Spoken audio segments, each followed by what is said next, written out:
Welcome to the virtue ethics part of this presentation.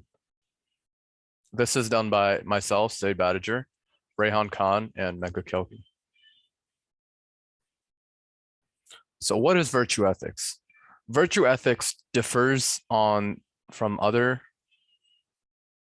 ethics systems in that it doesn't depend on the action itself, but it depends on the people making those actions. So it depends on the premise that good people make good decisions.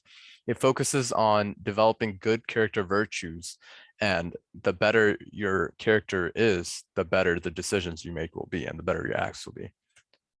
So let's look at section 1, fundamental canons of the NSPE Code of Ethics when it comes to virtue ethics.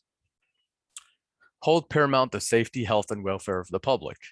A person with virtues and good character should make sure that their actions are not harming others. Perform services only in areas of their competence. A virtue ethics individual would be in agreement with this as long as it does not violate character traits and it encourages work that you are capable of. Issue public statements only in an objective and truthful manner. Virtue ethics would agree with this rule as well. Act for each employer or client as faithful agents or trustees. Virtue ethics might have issues with this as your employer or client could potentially be engaging in negative acts, at which point this becomes questionable. Avoid deceptive acts, pretty self-explanatory. Conduct themselves honorably, responsibly, ethically, and lawfully, so as to enhance the honor, reputation, and usefulness of the profession. Virtue ethics is clearly in favor of the first half of this, but when it comes to the second half of this, it can be questionable depending on how you are interpreting this and how you are acting this way. Are you trying to be selfish in the way you do such things? Section 2, rules of practice. If engineer's judgment is overruled, so for section 1, 2, 3, 4, 5, and 6 of this, virtue ethics would be in favor of 1 and 2. For 3, that they shall not reveal facts without the prior consent, it might be against this if it's potentially against the character of the person, if the released information could potentially be dangerous. Virtue ethics would also agree with point 4, but it would be against the use of the name or associate in ethical business ventures, as that can be used for personal gain, which would be bad character.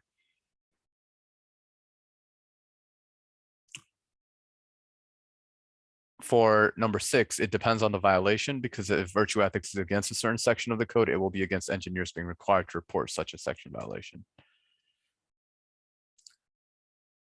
For engineers shall perform services only in the areas of their competence.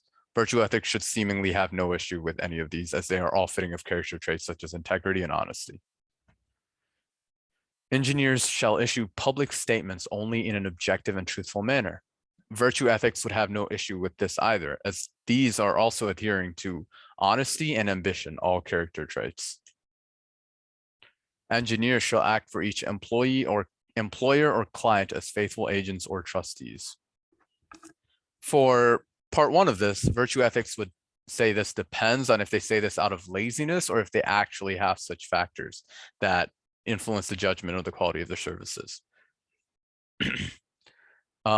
Virtue ethics might also have an issue with 2, as it could be seen as greedy to accept from multiple parties, which would be a character issue.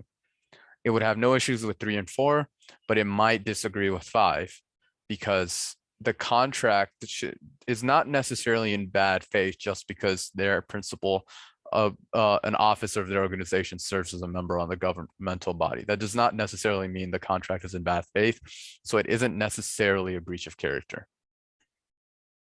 Thank you.